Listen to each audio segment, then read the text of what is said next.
Ben Sasse. Thank you. Nice to see you, Senator. Pleasure to have you here. You know, we were talking earlier about Trump on 60 Minutes last night. Did you see it? I haven't, but I've heard about it. Oh, it's must-see viewing. I'll take your word for it. He says that he never mocked Dr. Blasey Ford. That he was actually just, and Sarah Huckabee Sanders backed him up. She said it was just factual information he was giving. But the audience was laughing as his portrayal of Dr. Ford went on and on and on and on. Do you think he was mocking her, or was he just giving facts? I was opposed to what the president did at that rally, and I went to the Senate floor and made a speech saying that this is some of why accusers don't come forward. We should handle it differently than this. So you agree with him? Okay. Right.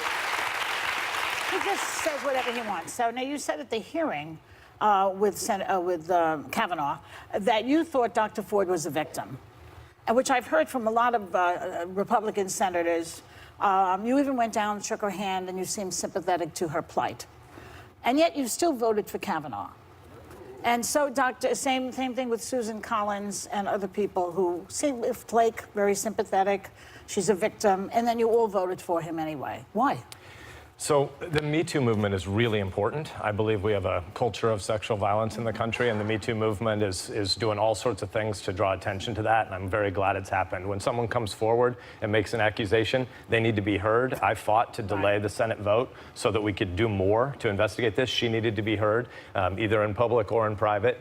And I believe that she is hurting. There's a lot of stuff in her life that's been traumatic. Yeah. She's a human. I wanted to go shake her hand because she was going through a really hard moment doing that in public.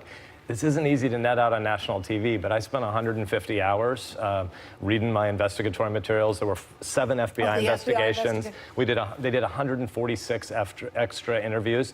And there's a lot about her story, including the 4 people she placed at the event who say the event didn't happen. Well, they didn't remember it. Some of them said more than that. They were probably drunk. The rest of them were drinking also. Yes, I mean, Joy, there are a lot of things you and I are probably going to differ on. I agree with you in the last segment when you said what's wrong with our politics is we start by just saying what we're against instead of what we're for. We're probably not going to agree on this particular vote, but I think the thing we should agree on is that the Me Too movement is bigger than Republicans and Democrats. It's bigger than politics. The Me Too movement belongs to the women who are coming forward and saying, hey, our bodies are not to be taken advantage of as somebody else. But if he did what she says he did, and she said she remembers him, exactly him, 100%. You know, Susan Collins is saying, well, maybe somebody else hurt her. Maybe that's your position. She said it was him. You know who it is who's assaulting you. And if that's all true, we're stuck with this guy for the rest of his life. He's very young for the Supreme Court. Did you not believe her? It's a huge problem for this country. Did you not believe her testimony? Again, I believe that she's a victim, and I believe that she's hurting, and I believe she was terribly served by the whole way this thing was played out as a circus, the media circus that the Senate decided to throw itself in the middle of, not deliberating about rights of accusers, but also rights of accused. But there were real core problems with her story when the FBI went and did more investigation. Senator Sasse, I would like to show you a picture, if you don't mind, which I think we're going to show right now. Where do I look? Get up behind. I see it. So this is you and my dad. Look at you. And I love that my dad called you a stupid bastard all the time. You look like you're in high school getting caught by the principal right here. Yeah. What did you think? This picture went viral. What did you think when it was all over the internet? And by the way, my dad was such a huge fan of yours. Well, my condolences. The Senate has a giant hole without your dad. John McCain did regularly call me a stupid bastard, and he meant it as a term of endearment. It was clear. He was only really cussing out the people he most loved, so I learned a ton from that guy. He said of his own daughter she's a pain in the ass. Yeah, he told us that. It's a compliment. I think that was obviously a compliment. My wife, when she saw that, she said, oh my goodness. I mean, it's one thing to be 46, to look 36, but do you have to act 26? Like your workout finished there. Put some clothes on, dude.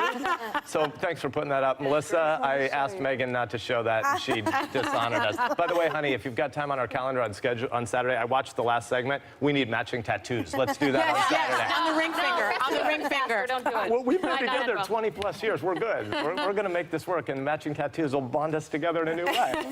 Let me ask you this, Senator. During the 2016 election, you were a leader of the Never Trump movement.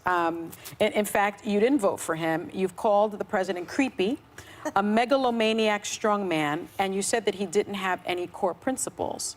However, when I look at your voting record, and I read your book, and it's fascinating, but when I look at your voting record, you currently vote 87.2% in line with this president. How do you reconcile that? Well, first, thanks for reading the book. You're very I'm welcome. grateful that you read them.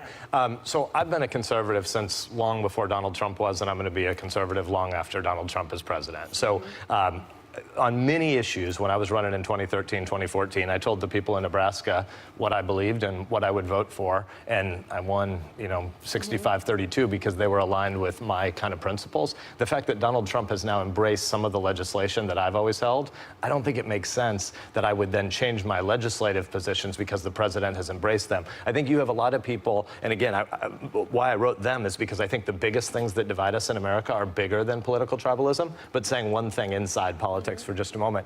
There are a lot of people on the left who think the only way you can be true to your principles if you disagree with a lot of what the president does is to become a progressive. But I'm not a progressive on policy. Right. So I shouldn't vote against what I told Nebraskans I would do. But the most important stuff in America is about the collapse of local community. It's about loneliness. It's about shorter duration jobs. It's about having a friendship in America the last 27 years. Washington can't fix those things. But you talk about that in your book, and you say America is an idea. And you talk about the Statue of Liberty saying, give me your poor and your weak. But you opposed the bipartisan DACA bill and the immigration bill. That doesn't make sense to me. Yeah, so, immigration is a big topic that we'd need 2 or 3 more segments. Tired, you're hungry, you're poor. I'm happy to, and I believe that we have to do lots for those that are seeking asylum around the world. And I've spoken out against the administration on their family separation policy. I want us to do comprehensive immigration reform. We have to debate the details of that, and those details matter. But most fundamentally, what America is, you're exactly right, it's an idea. We believe that 320 million Americans, and 7.5 billion people across the world are created with dignity. Well, let me ask you something. What are you doing about those kids that have been separated from their parents? We have to take a break. Maybe when we come back, you can answer that question. Okay, We'll be thanks. right back with more from Senator Sasse.